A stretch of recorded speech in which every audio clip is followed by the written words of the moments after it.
Hello po mga kapatid. Good evening. Kumusta po kayong lahat? I pray na lahat po ng kasama natin this evening and pati na rin po yung hindi natin nakasama ay nasa mabuting kalagayan. We are all covered by the blood of Jesus. At sa Kanya ang pinakamataas na papuri at pagsamba. Amen.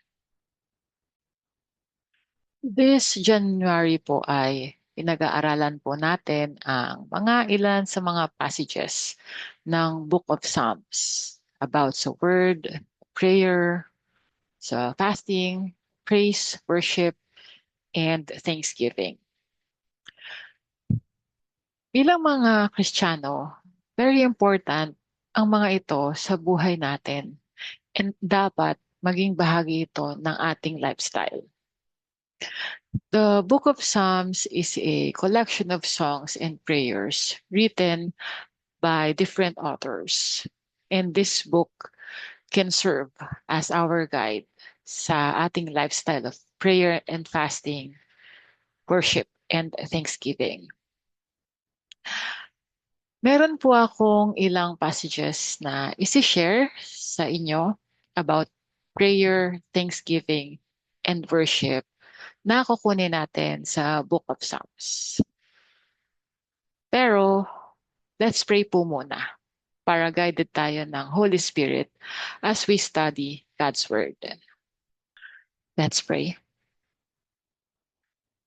Father in heaven, we praise you and we give you glory and give you thanks for everything that you have done for us, including this very moment that we are here together to study your word.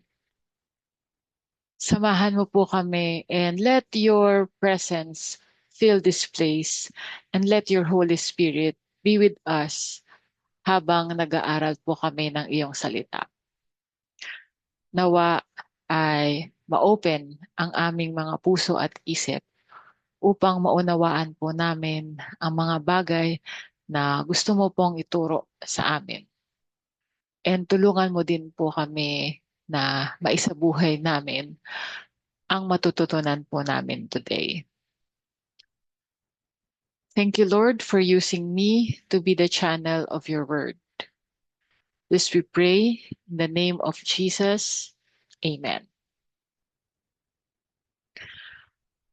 I have a question po. So bilang Kristiyano, ano ang way natin ng communication with God? Diba, God speaks to us through the scriptures and we speak to Him through prayer. Tama po ba?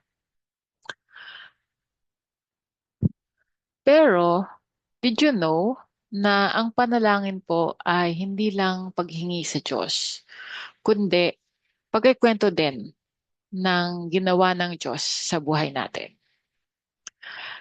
Let me tell you what He has done for me. Yan yung sabi ng author sa Psalm chapter 66. Basahin po natin yung Psalm chapter 66 verse 15 to 20. Come and hear all you who fear God. Let me tell you what He has done for me.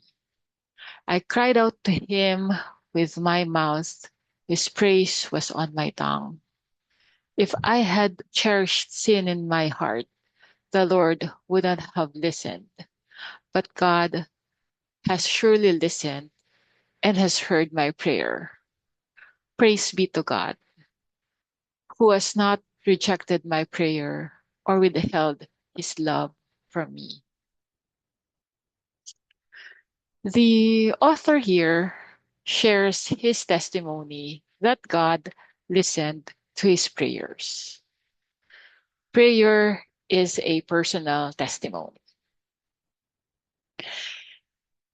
And focusing on prayer, if we read again verse 18, if I had cherished sin, the Lord would not have listened. Hindi perfection ang requirement sa prayer, kundi honesty and repentance. Ang prayer ay relational, hindi siya ritual. Hindi siya dapat yung parang chant na gagawin mo kasi ni-require ka. Hindi ganon ang prayer. Integrity really matters in prayer. And alam nyo ba na ang prayer ay may kakambal tuko? Prayer and worship are inseparable. Sabi sa verse 17, I cried out. His praise was on my tongue. Habang nananalangin tayo, praise or worship ang natural na lumalabas kapag kinikilala natin ng totoo ang Diyos. This kind of prayer is a prayer na nanggagaling sa pusong tapat. And surely, God listens to this kind of prayers. And syempre, ang tamang tugon sa answered prayer ay panalangin ng pasasalamat at papuri. Papuri. Thanksgiving is a response to answered prayer. Di ba? In English ko lang. Yan.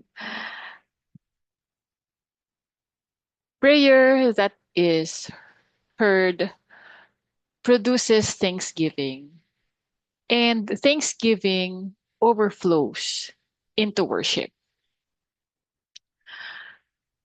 Actually, ang pasasalamat or thanksgiving ay paulit-ulit na pagpili na alalahanin ang tapat na pag-ibig ng Diyos.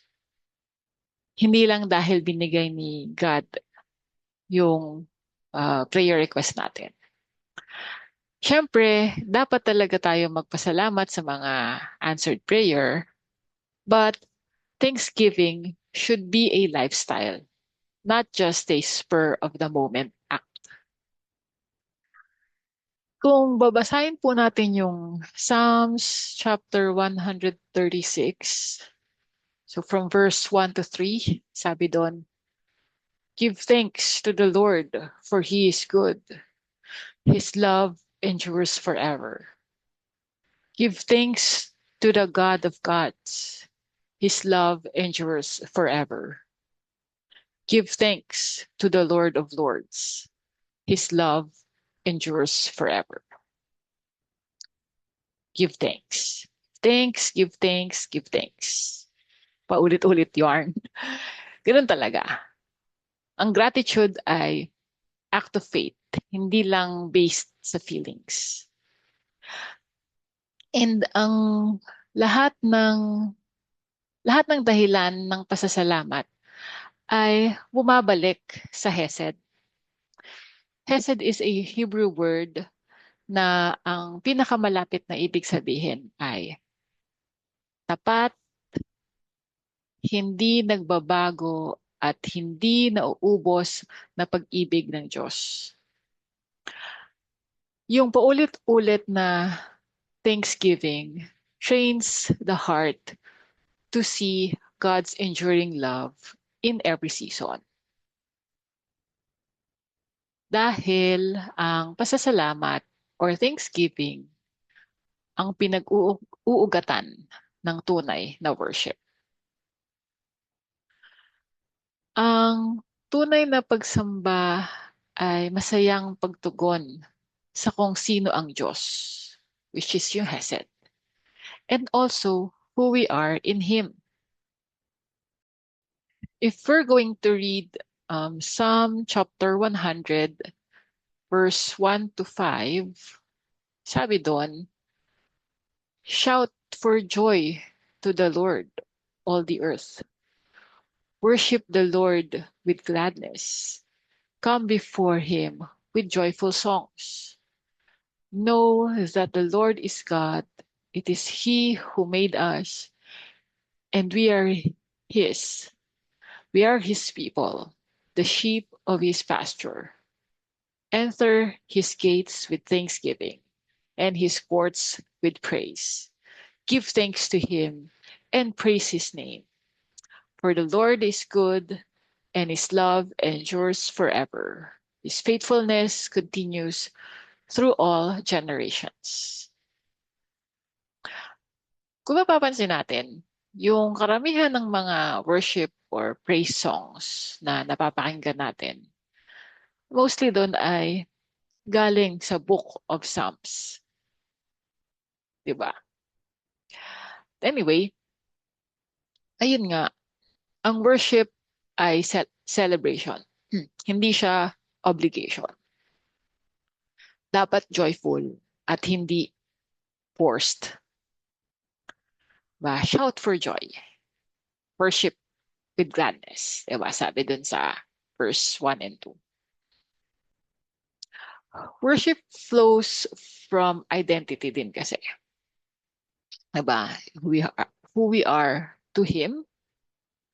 And sumasamba tayo hindi para maging Kanya, kundi dahil Kanya na tayo. It is He who made us. We are His people. And ayun ay nakabase din sa character ng Diyos. For the Lord is good and His love endures forever. Napagtanto ko lang na when we pray, pasasalamat muna and pagsamba bago ang lahat. Worship and thanksgiving are part of our prayer, our communication with God. In summary po, prayer connects us to God. Thanksgiving aligns our hearts to His. And worship expresses our lives surrendered to His enduring love. Amen. Daddy God, thank you so much po for your enduring love. Thank you so much sa walang katapusang pag-ibig mo sa bawat isa sa amin. We recognize who you are and we give you all our praises, Lord. You're worthy of it all, Father. You deserve all the glory and praises. Now that we have learned ng prayer, thanksgiving, and worship, and also the scriptures should be our lifestyle. Help us, Lord, to live this kind of life. Kung hindi man po namin nagagawa, I pray that the Holy Spirit guide us and be with us as we live this kind of lifestyle sa journey namin in this world hanggang sa muling pagbabalik mo. And I believe, Father, na pag ito ang lifestyle namin, we will surely experience your kingdom here on earth as it is in heaven. Kaya maraming salamat po, Panginoon. Give you all glory and praises in the name of our Lord and Savior, Jesus Christ. Amen and amen. May the enduring love of God be with us always as we make prayer, worship, and thanksgiving our way of life. Hanggang sa muli po mga kapatid, God bless everyone. Shalom.